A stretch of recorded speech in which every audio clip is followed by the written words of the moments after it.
La région de la Grande Baie de Chine ne fait pas encore le poids face à San Francisco, à New York ou à Tokyo, les trois principales zones de baie du monde qui offrent une technologie de pointe, des services de financement et de production.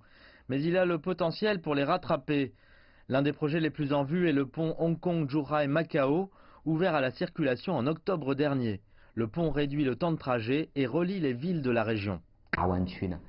Depuis le retour de Hong Kong, nous bénéficions du soutien de notre pays, en particulier de la part du président Xi Jinping. Le plan de développement de la région de la Grande Baie est une excellente occasion pour Hong Kong de faire des progrès décisifs qui vont considérablement stimuler la croissance de Hong Kong. L'année dernière a également vu la mise en œuvre d'un autre projet majeur d'infrastructure. Hong Kong a rejoint le vaste réseau ferroviaire à grande vitesse de la partie continentale en septembre. Les analystes estiment que cela facilitera les échanges entre Hong Kong et le continent, en particulier dans les domaines de l'économie et du tourisme. La région de la Grande Baie se démarque également par la diversité économique et l'ouverture des marchés. Bien qu'elle ne couvre que 1% du territoire chinois, l'économie de la région représente 12% du total.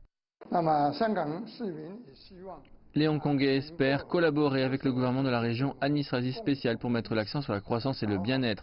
Nous espérons que les habitants pourront tirer parti des chances générées par le plan de développement de la région de la Grande Baie et s'intégrer à la région. Hong Kong aura un avenir prometteur. Hong Kong est déjà réputé pour ses services de financement et de transport professionnel. Les fonctionnaires estiment que le modèle un pays deux systèmes est un autre avantage, car il offre aux investisseurs un accès plus facile au marché.